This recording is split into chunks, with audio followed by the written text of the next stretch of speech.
¿Qué es más cruel? ¿Obligar a alguien a vivir un infierno diario en nombre del amor y la religión? ¿O dejar que esa persona apague la luz porque ya no aguanta el peso de su propia sombra? Ayer 26 de marzo del 2026, Noelia Castillo Ramos nos dio la respuesta definitiva y de paso nos escupió en la cara toda nuestra hipocresía sobre la vida digna. ¿Qué tal, mis queridísimos muchachitos?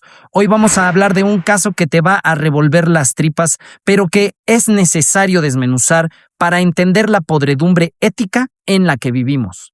Noelia, una morra de 25 años en Barcelona, finalmente logró lo que buscaba: el derecho a dejar de sufrir. La historia es una tragedia que ni al guionista más sádico se le hubiera ocurrido. En el 2022, Noelia fue víctima de una agresión sexual múltiple por parte de su ex y otros 3 tipos. Ese trauma la rompió tanto que intentó desvivirse saltando de un 5º piso. Sobrevivió, pero quedó parapléjica con dolores neuropáticos crónicos y una fatiga extrema que la hacía sentir que el aire pesaba toneladas. Pero vamos a darnos un rol por el pasado y por otros casos que nos demuestran que la lucha por la muerte digna no empezó ayer con Noelia. La palabra viene del griego eu, que significa buena, y thanatos, que significa muerte. Y aunque hoy nos asuste, antes no era un tabú tan lelo.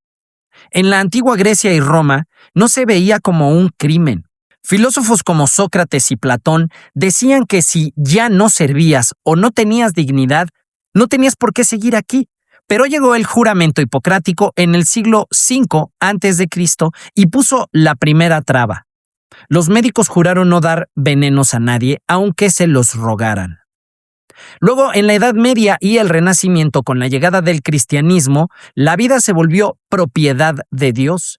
Y fue hasta 1516 que Tomás Moro, en su obra Utopía, sugirió que los sacerdotes deberían aconsejar dejar de sufrir a quienes tuvieran dolores atroces.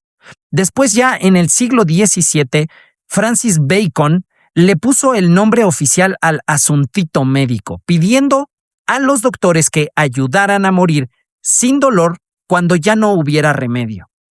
En el siglo XX, antes del muchachito, es decir, entre 1939 y 1945, los nazis, evidentemente, usaron la palabra eutanasia para justificar el desvivir a personas con discapacidad. Esto ensució el debate por décadas, porque la gente confundió la libertad de elegir con la porquería de la eugenesia. Ya en el siglo XXI, después del ese muchachito, en el 2002, los Países Bajos fueron los primeros valientes en legalizarla y luego le siguieron Bélgica, España y hasta Colombia. Noelia no es la única que ha tenido que pelear contra el mundo para poder descansar. Aquí hay otros ejemplos de gente que dijo: cámara, ya estuvo. Ramón Sampedro, en España, 1998, estuvo tetrapléjico 28 años y grabó su propia muerte asistida por amigos para que no pudieran culpar a uno solo de ellos. Su historia fue tan potente que incluso se hizo la película Mar Adentro. Nathan Verhelst, en Bélgica, 2013, un hombre trans que, tras varias cirugías de reasignación fallidas, pidió la eutanasia por un sufrimiento psíquico insoportable. Fue polémico porque no era una enfermedad físico terminal, sino un dolor emocional muy profundo.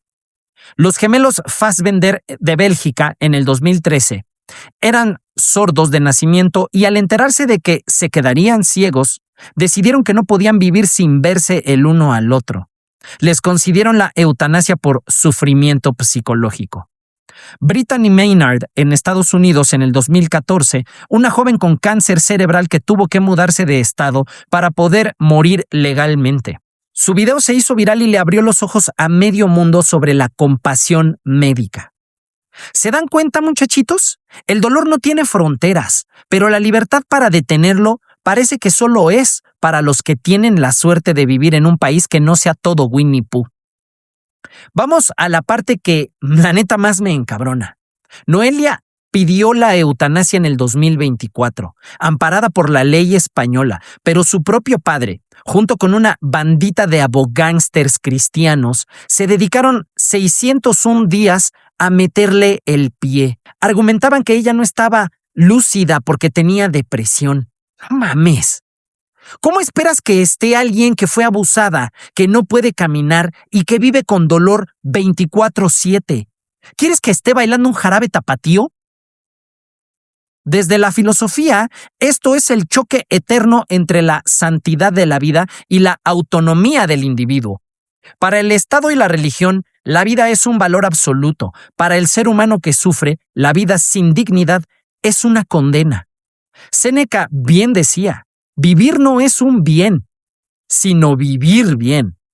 Obligar a Noelia a seguir respirando era convertir su cuerpo en una cárcel estatal. Desde lo legal, España está a años luz de nosotros. Allá tienen la ley de regulación de la eutanasia desde el 2021. Aquí en México seguimos en la edad de piedra. Solo tenemos la ley de voluntad anticipada, que es básicamente una eutanasia pasiva. Algo así como, no me conectes si ya me cargó el payaso.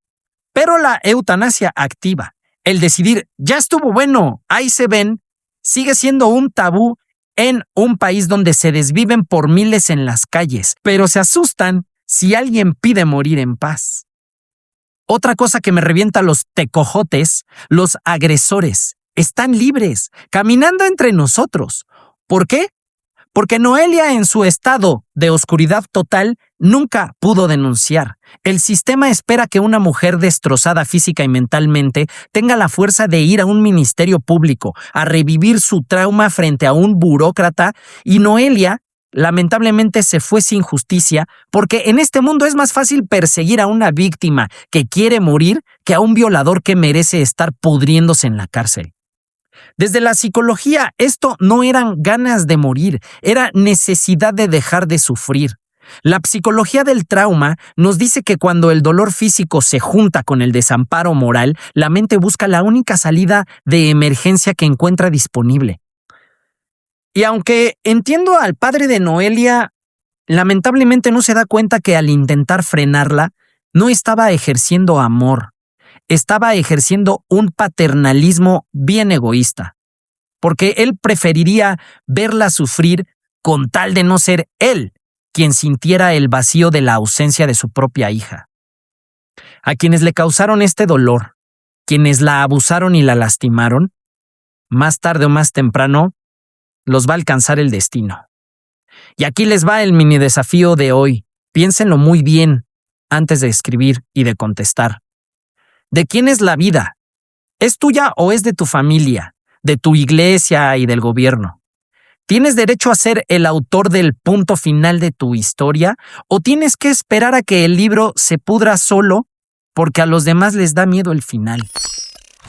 Yo soy ese muchachito y recuerden, la eutanasia no es un triunfo de la muerte. Es el último triunfo de la libertad sobre un cuerpo que ya no te pertenece. Noelia ya descansa de sus dolores y de quienes quisieron encadenarla a su agonía. Cámara.